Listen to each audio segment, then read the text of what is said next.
Esse episódio é baseado no caderno de estudos elaborado pelo professor doutor Marcelo Lessa, idealizador e mentor do projeto ENAC Turbo. Olá! Hoje a gente vai mergulhar a fundo no caderno 5. É um tema que mexe com uma ideia que parece muito sólida pra gente. A propriedade. A gente pensa, eu sou dona de um imóvel e ponto final. Mas será que o controle é mesmo total? Hoje vamos investigar os fios invisíveis que o Estado pode puxar, sabe?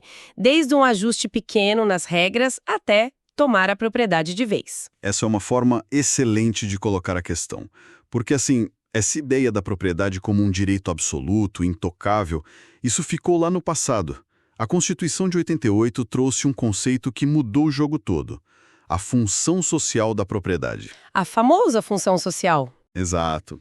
Basicamente, ela diz que o seu direito individual de ser dono não pode se sobrepor ao interesse de todo mundo, da coletividade. E é essa justificativa, sabe? É a porta de entrada para todas as formas de intervenção do Estado que a gente vai conversar hoje. Certo.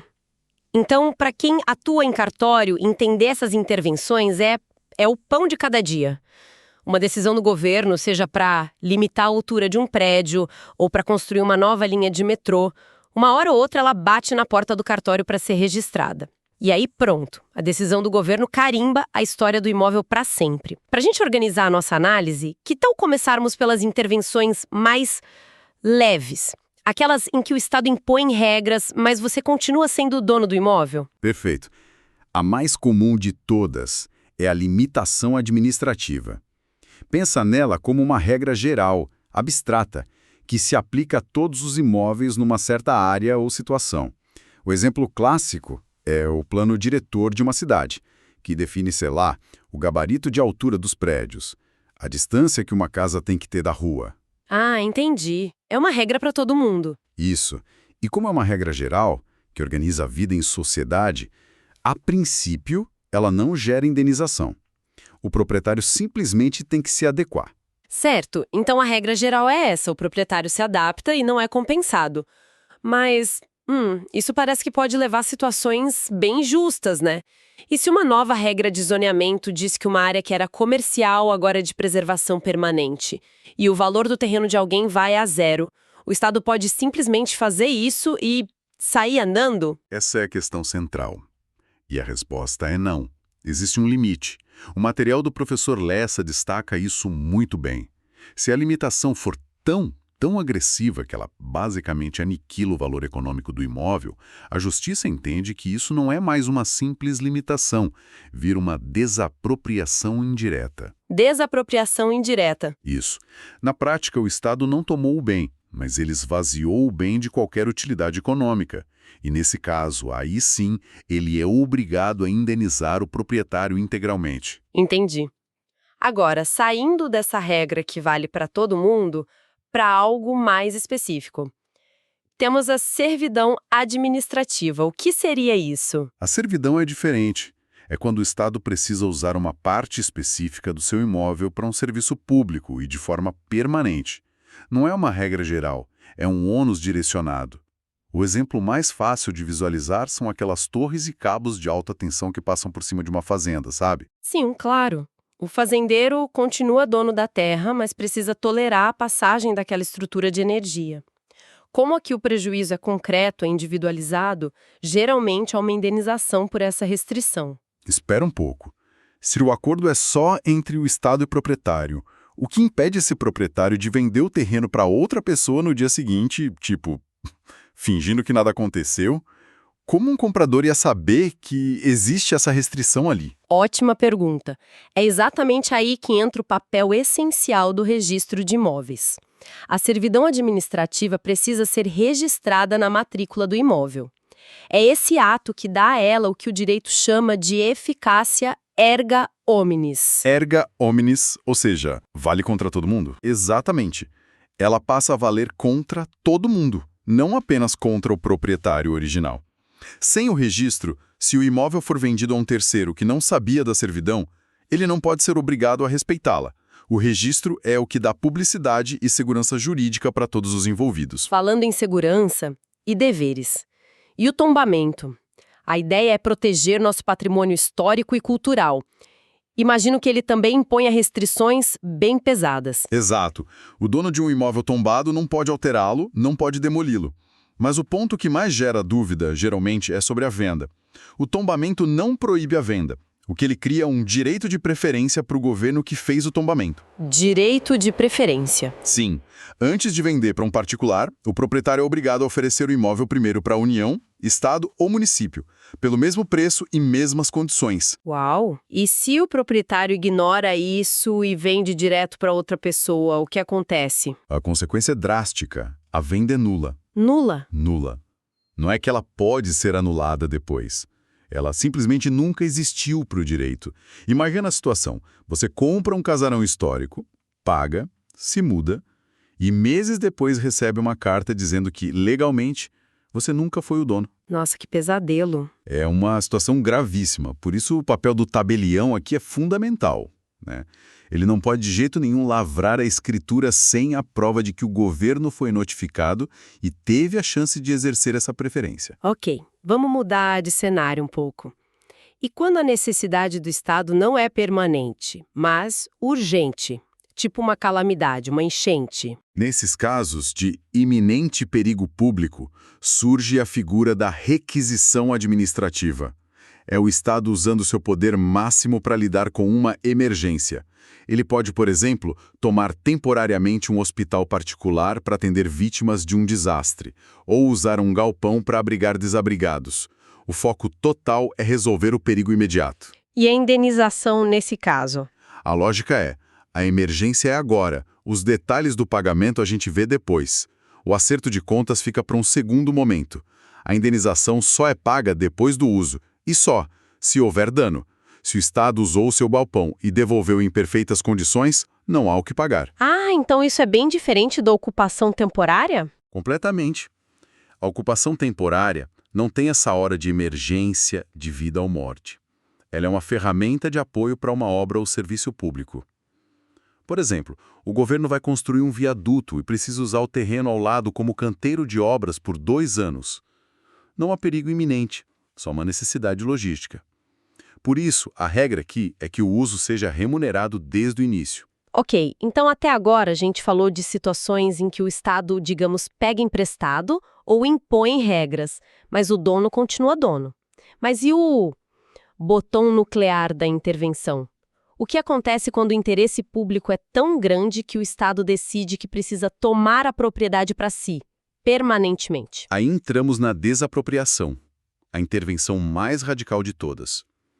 E o ponto jurídico mais importante sobre ela, o que todo mundo precisa guardar, é a sua natureza de aquisição originária. Aquisição originária. O que isso quer dizer na prática? Significa que quando o Estado desapropria, ele recebe o imóvel zerado, como se estivesse nascendo naquele momento. A matrícula anterior é cancelada. E o que acontece com as dívidas, hipotecas, penhoras que estavam naquele imóvel? E aqui está a consequência mais radical que muita gente não percebe. A desapropriação funciona como um reset completo na história do imóvel. Pense num banco que tinha uma hipoteca milionária garantindo aquele terreno. No momento em que o Estado desapropria a hipoteca sobre o imóvel, ela desaparece.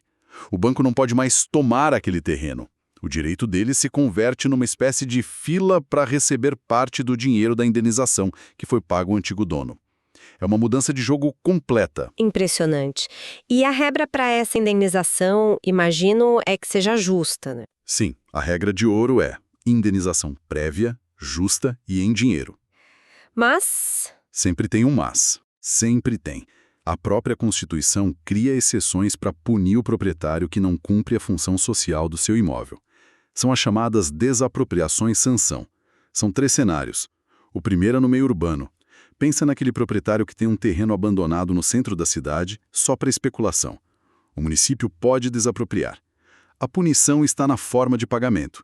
Em vez de receber um PIX com o valor do imóvel, ele recebe títulos da dívida pública. Que na prática é um pagamento a prazo e forçado. Exatamente. É como se o município dissesse, eu te devo e vou te pagar em parcelas anuais ao longo de 10 anos. O segundo cenário é na área rural, para a reforma agrária, quando a fazenda não é produtiva. A lógica é a mesma, só que o pagamento em títulos da dívida agrária. E o terceiro caso é o mais extremo. a desapropriação confiscatória. Confiscatória, o nome já assusta. Leva a uma dúvida. O poder público precisa ser super específico sobre o que vai fazer? Imagina que ele desapropria uma área para construir uma escola, mas durante o projeto percebe que a maior necessidade da região é, na verdade, um posto de saúde.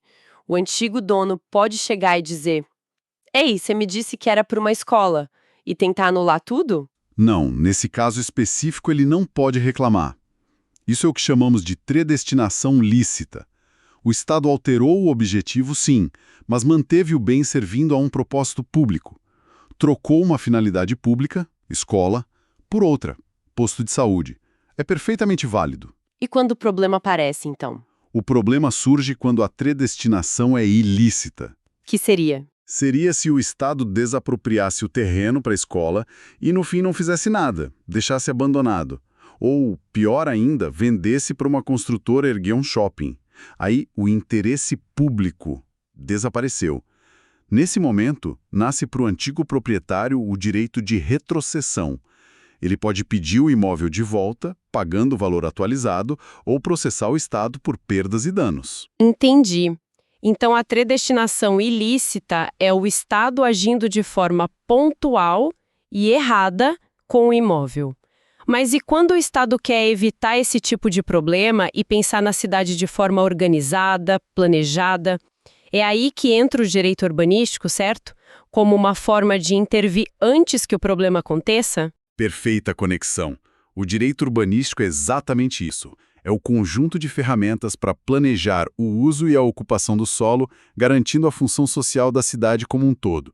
O Estatuto da Cidade é a lei central aqui e ele traz instrumentos muito interessantes. Por exemplo, o direito de superfície. Que permite que uma pessoa construa no terreno de outra por um tempo determinado. Isso, e aqui o material do professor Lessa aponta um detalhe sutil, mas que pode ser uma pegadinha de prova. O Código Civil, que é a lei geral, diz que esse direito só pode ser por prazo determinado. Mas o Estatuto da Cidade, que é a lei especial para áreas urbanas, permite que seja por prazo determinado ou indeterminado. E a regra é clara: a lei especial prevalece sobre a geral. Ah, então em áreas urbanas um direito de superfície pode sim ser perpétuo. Que interessante. Exato. Falando em ferramentas com grande impacto, o Estatuto da Cidade também criou a usucapião coletiva. Um instrumento de um alcance social imenso. Ele serve para regularizar favelas, ocupações consolidadas de baixa renda, onde é impossível delimitar onde começa e onde termina o lote de cada família, sabe? A lei permite que a comunidade, como um todo, adquira a propriedade da área inteira, formando um condomínio especial. Cada morador recebe uma fração ideal, garantindo o direito à moradia. E mais recentemente, o planejamento urbano ganhou uma outra camada, uma camada maior, com o Estatuto da Metrópole. Sim, porque muitos problemas urbanos não respeitam as fronteiras das cidades. Transporte, saneamento, destinação do lixo. O Estatuto criou o conceito de funções públicas de interesse comum e um instrumento para gerenciá-las, o PDUI, o Plano de Desenvolvimento Urbano Integrado. Então, vamos imaginar um conflito real.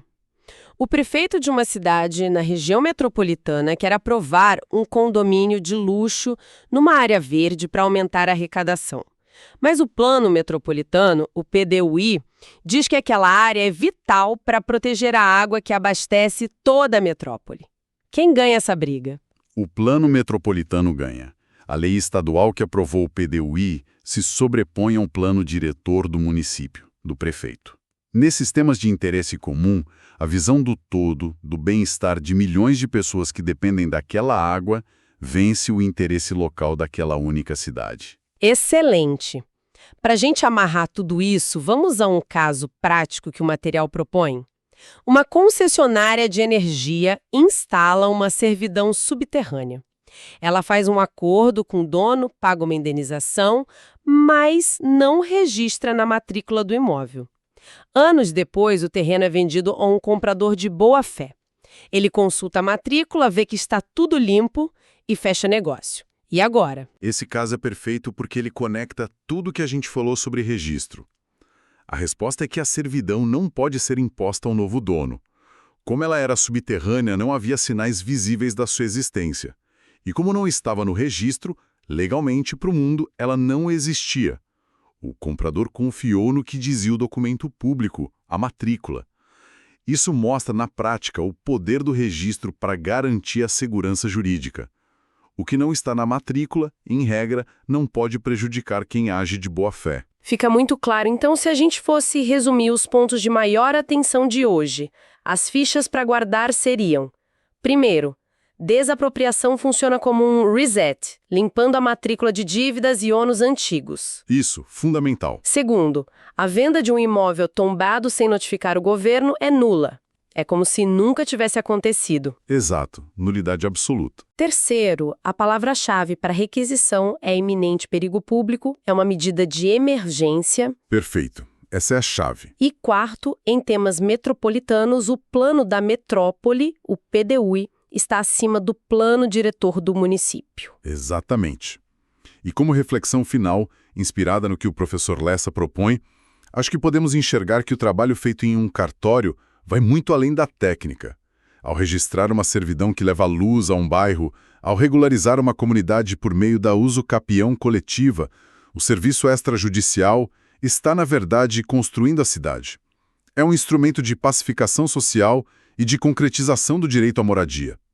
É como diz o Salmo 127, é edificar a cidade sobre a base sólida da legalidade. Podcast produzido a partir do conteúdo do Projeto ENAC Turbo, sob autoria e orientação do professor Dr. Marcelo Lessa. Querem que a gente analise um assunto específico no próximo encontro? Deixem aqui nos comentários. E se este conteúdo ajudou, não esqueça de se inscrever no canal e ativar o sininho das notificações. Assim, o YouTube avisa imediatamente assim que a próxima análise for liberada. Até a próxima!